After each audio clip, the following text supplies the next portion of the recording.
This video is sponsored by Surfshark VPN. Wow, look at that thing. Oh my God, they're nude. Oh, nude sailing, is that a thing? Well, there is a pocket of sand in here. You know, I thought they did super quality work. There's a little exception. Ooh, an artifact. I don't know what that is.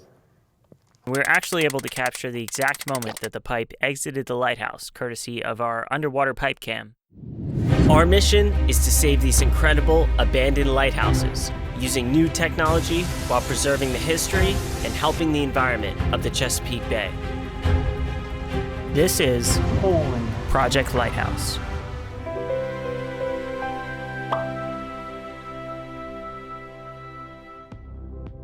So today we are working on plumbing in the cellar, and this is the main outlet that goes from the floor of the cellar down below the waterline and out of the lighthouse. And you might remember from a previous video that after 100 years of buildup, this was a massive struggle to get cleared out. I call it my nemesis. We've been working on this thing for months.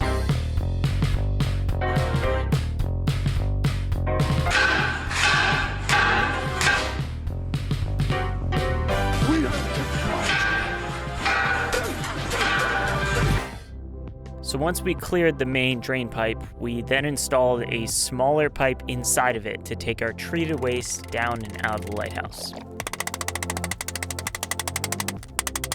And we were actually able to capture the exact moment that the pipe exited the lighthouse, courtesy of our underwater pipe cam.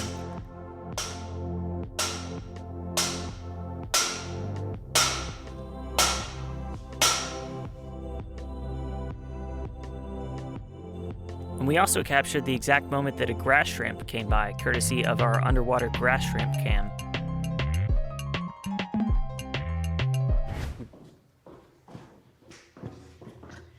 Shooting my arrival. All right, so we're gonna cut this pipe, the main drain pipe.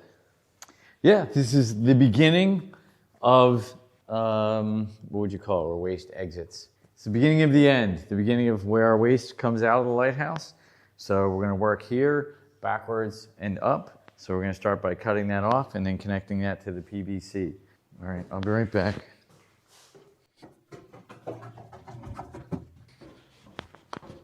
Earplugs. A little bit. The fun part about working on a lighthouse is getting your exercise going up and down stairs.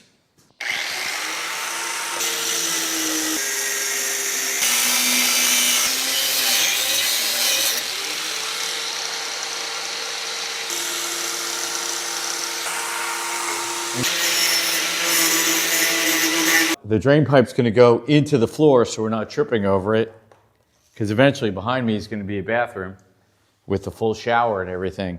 So we're going to draw a line somewhere like this, cut into the concrete, cut into the cast iron, drop that pipe in, connect it to this, and that'll be our drain. There we go, rock and roll. Not the best cut, but good enough for a drain pipe. We'll clean it up. So look at this. This is actually the pipe that was, remember I called it my nemesis. It was the pipe that was stuck down in there. Look how it's bent. No wonder it got jammed in there. One day we were trying to do something, drill around it. The thing got caught and it actually pulled the pipe up. And we celebrated gloriously, but I don't think it caught it on camera. Here's what it was. All these people keep commenting on YouTube. Did you ever get the 2-inch pipe out? Yes, we did. I don't mean to like make fun of people. Yeah, I was gonna say. Did you ever get the 2-inch? No. No, they said very intelligently, what about that 2-inch pipe? And here it is. We'll have to dispose of it properly. Or maybe it'll go in the Lighthouse Hall of Fame. Maybe we'll hang stuff like this up on the wall, frame it. All right, on to bigger things. Right here, give it a little bit of a reveal, drop it there. Edge here.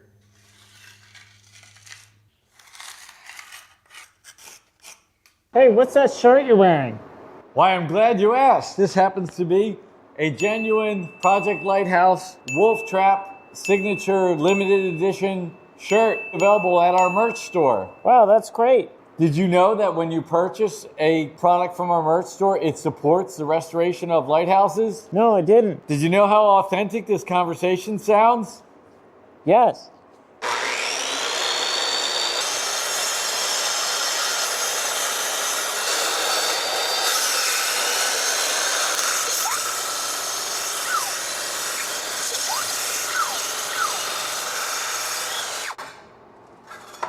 All right, I'm hitting the wall there, so I'll do this side.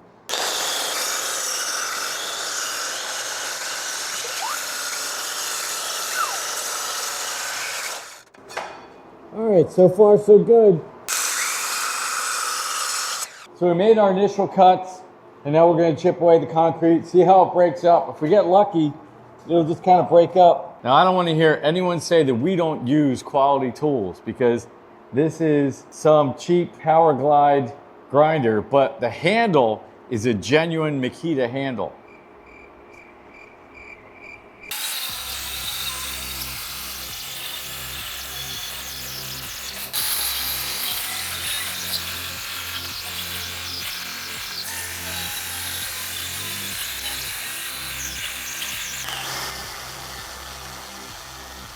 Hey, is that a shark? No, but it is today's sponsor, Surfshark. So we're out here restoring lighthouses in the Chesapeake Bay, and my family are pretty big Phillies sports fans. So when there's a game on, we're usually watching it, or at least trying to. You know, it's fun literally holding your phone outside the window, trying to get something to load, staring at it, scrolling. But even if it does load, some things are geo-locked when you're several states away off on a lighthouse. That's where Surfshark actually comes in clutch. One subscription for unlimited devices. So my dad's phone, his iPad, my phone. Whether we're trying to catch the Eagles game or just get better international sports coverage, Surfshark keeps it running smooth. So if you want to try Surfshark, go to surfshark.com/lighthouse or use code LIGHTHOUSE at checkout to get 4 extra months of Surfshark VPN, because even when you're restoring a 120-year-old lighthouse in the middle of nowhere, you still need your sports. Thank you, Surfshark, for sponsoring this part of the video, and now back to the lighthouse. All right, this is going to be a little harder than I thought. I don't expect this to just break away, but who knows? We might as well try it. Now I can see there's still some steel there, or iron. I'm going to hit it with a hammer and see what happens.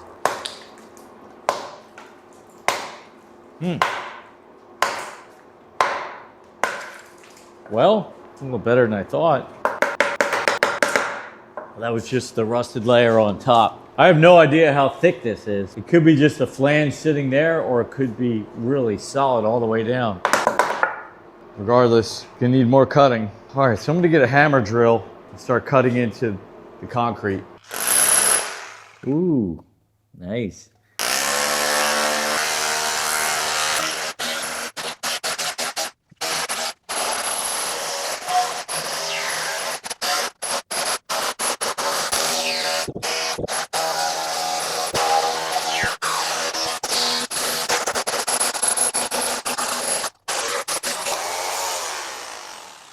This got real sandy here. Like, look how, it's like literally sand. That's weird. Well, there is a pocket of sand in here. You know, I thought they did super quality work. Here's the lighthouse, but Here's a little exception. You're probably like, that's in the corner against the wall, no one will notice. Kind of weird. It's not anywhere near deep enough, in case anyone's wondering, but it's a good start.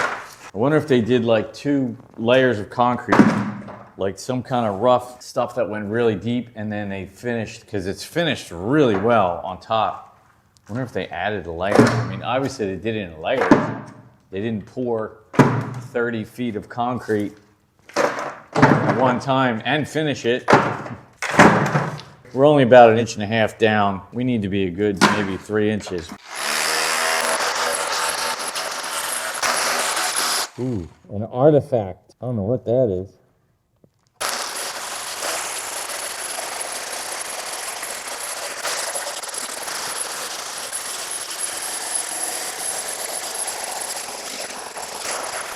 Yeah, I wonder if they mixed the concrete with salt water. That's a major no-no. But I don't know what they did, because they need a lot. Yeah, that's what I'm saying. This was a lot. There's an additive, I think, that you add to it that helps. That's good. That's like 1 inch below the surface.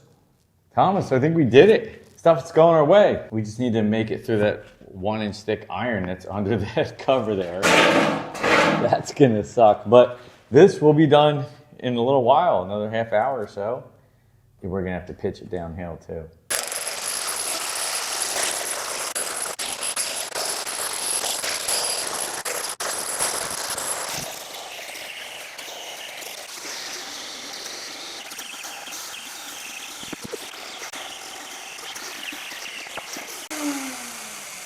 very thick cast iron. Because I kept chipping thinking this was concrete. It's like solid cast iron. We're gonna have to do some serious cutting and then hammer it, hope it like cracks away or something. Jesus.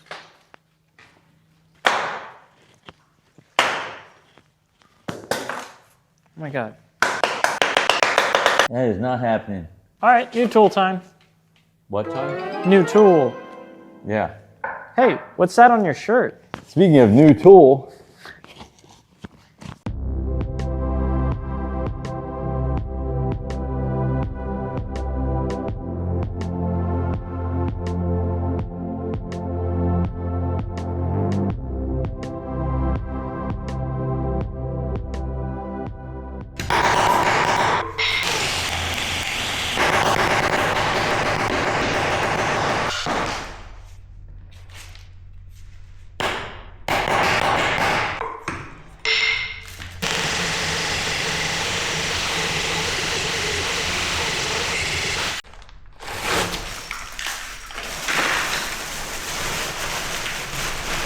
Thomas, come on down here. I want to show you something. Voila. The hole. I made it through. Wow. I cut through, what is this, 1/2 inch or more of cast iron all around the flange. That was a real pain. And now it's done. So we have hole. We can put our waste piping in there. Allow me to demonstrate. Ta-da. This will go in there. Hold on. Approximately. I'm just approximating. I mean, we'll clean it up a little bit, but yeah. Gotta maybe grind that one down a little bit more. But Cool. yeah. So there you go. Awesome. That was a major hurdle, and that was a pain. And that took us probably at least half a day to make that over the course of 2 trips. So yeah, I'll grind that a little deeper. Check this out. We have a barge being pulled by a smaller boat. I can't really see it from here, but that is quite a large barge being pulled by a ship of that size. One of the different things we see coming by the lighthouse. Also, we have some pretty cool light coming down through the clouds, making some really neat looking streaks. While we're working out here, we get to see different things going by. I just happened to look up and see that. If anyone knows anything about that particular ship and that barge, I'd be curious to hear about it. All right, what's going on here? Well, we're putting the finishing touches on, ow, I just hit my head, on the Raritan toilet. Is it just me, or does it seem like it's way more complicated than it needs to be? It's a great product, and they were really fantastic to sponsor us. So we'll cut that all out. It seems complicated. I mean, it's easy to hook up, but it just seems like, even though it does a lot of stuff, you would think it would be all integrated. Super heavy-duty pipe here, made in Italy. Yeah, by for the some way. reason they gave us this Our pipe. relatives might have manufactured this hose. Put this blue tape here to mark where the toilet goes. So now we know. Toilet goes like this. We're really close to being done, Thomas. Wow, look at that thing. Oh my God, they're nude. Oh, really? Yeah, here, well, it's far enough away that they can't. So we won't actually show the people, but I didn't know this was a thing, but apparently there's nude sailing. A sailboat just sailed by, and Thomas said, oh, here comes a big sailboat right by the lighthouse. I said, oh, let's go say hi. And I ran out and I waved, and there was a couple completely nude on the deck, and the woman grabbed a towel and covered up, and I ran back in the lighthouse. So we were all embarrassed. But I didn't, nude sailing, is that a thing? All right, back to the bathroom. So we need a 3/8 inch drill bit, and I thought we had a whole set down here, but I also didn't think we would ever need to drill exactly a 3/8 inch size hole. We have a 5/16 and we have a 7/16, but we don't have a 6/16. So I'm going to use the smaller one and just ream it out a little bit until our tube fits in it. Or we can just run out to the hardware store. Yeah, just run out. Yeah, we'll just run out. From 5/16. Oh, there it goes, super tight too. Perfect. Drill bit extension. Yeah, custom.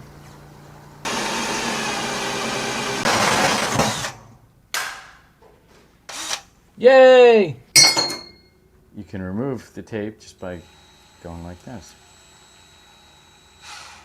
Uh-oh. All right, that was dumb. Quick turn off. For the guy who commented that we're supposed to do more actual restoration content, here I am installing 3 hose clamps all at once. 1, pay attention, no oysters involved in this. No environmental stuff. Okay. This is for you. I think it was the guy with troll in his name, which made me wonder if he was serious or not. I wouldn't even. Yeah, don't talk too much about. I don't know. Might drive. What do they call it? Not reactions. Trolling. No, interactions. What do they call it? Engagement. This is engagement. Getting engaged with our followers. Yes, these hose clamps are slightly too large, but you can turn them until they're tight. As Woodsy the Owl said, 1, 2, 3. 1, 2, 3. Ooh, I don't want to break that. Good. Unplug it in. See if it explodes. Ready? Yeah. That will probably light up. Yes. Ready to flush. No explosion. I don't think it's ready to flush. All right, it's getting there. This has to be lined up with the seams of the brick. Okay, so keep an eye on that if I forget. Is it straight? You tell me, chat. Does it look straight? Looks straight to me. I Right? don't know. Leave a comment if it's not straight. Chad. Chat. Oh, I thought Chad was like a version of Karen who would tell you your thing's not straight.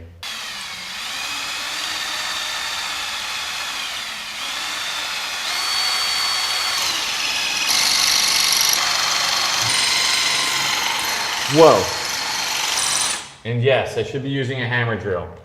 Thank you, Chad. So I need a hammer. All right, Thomas is too lazy to go get a hammer. I don't want to go upstairs. Hey, everything's a hammer if you use it right. All right, one down. Nice. Now that that's attached, you take a quick second to explain. This is the toilet. It doesn't have to be large because it's a macerating toilet. So this is actually the appropriate size. At home, I think it's 3-inch that you have coming off a toilet flange. But on a Lighthouse, it's perfectly fine. And then here's the sink that we hooked up. Now I'm going to complete from the sink into this side. And why is there this third one? The third one is going to be the kitchen sink. So this is a bathroom sink, toilet sink, kitchen sink is going to be across. It's going to come right here. We have this much drop, maybe 5-6 inches across the room. And we're good. It's just so annoying. You come all this way and you just want to get so much done. Is this like an M&M wrap? Is that what I sound like? Here we go. No, the beginning, like you come all this way, just want to get so much done, but you can't. Yo, if you had one palm is chance, sweaty. one opportunity to get as much done at a Lighthouse as you possibly can, would you capture it or just let it slip? Yo, Mom Spaghetti, that's gonna work. It's gonna work. It's gonna work. He's nervous, but on the surface, he looks calm and ready. I love the way this looks. I think they've been using the same design for like over 100 years. Just that forged clamp. I think it is leaning to the left. It is, Thomas. Oh, you can't blame me. I said, is it level chat? It's not on me. No, maybe it is, even with the doorway. It looks beautiful. Never seen such great craftsmanship. Yeah, for someone who hasn't done this stuff in a long time. It was tricky to get all, because those had to be the exact length to go up into the holes. I'm happy with that. Really not bad at all. I'm gonna bust a cap in there. Okay, great. That looks good now. What a difference. And Thomas wants dinner. How can you want dinner? We had that huge lunch. That's lunch. This is dinner. That's a you problem again. These are all you problems. We're done with PVC for a while. Okay, it's time to play a little game I call What's in the Bait Cage. So I hung this little cage over to try to catch, what I was hoping to catch was shrimp. been there for a couple days, and I don't know if I see anything. Oh, whoa, there's an eel in there. Oh, my uncle's gonna be really excited. Come from an Italian family, and they like to cook eels. So my Uncle Dominic has been trying to catch these in the Susquehanna River in Pennsylvania. I do know a little about him because he's obsessed with them. So slippery, there's no way to possibly hold this thing. Ew, it's all slimy too. All right, so what appears to be an American eel. All eels originate from the Sargasso Sea, which is the only sea that is defined not by land borders, but by currents. And it's in the Atlantic Ocean. The adults travel there to spawn, and then the juveniles make a long journey inland and end up in fresh water. A lot of them come into the Chesapeake Bay here, the American eels, and travel up the Chesapeake Bay and even go up the Susquehanna River all the way up into New York, which is pretty hard for them to do through Pennsylvania because there are a lot of more obstructions the farther north you get, especially now, which is one of the reasons why a lot of people are opposed to having dams in rivers because of migrating fish and other critters like this. So really cool. Can't wait to show it to my Uncle Dominic. He's going to be excited. And then here's what I pulled up earlier from the other cage is a toadfish. See if I can get him to bite my finger. Oh, wow. All right, cool stuff. We're gonna keep trying. I've never caught a fish, but I've captured a couple in cages.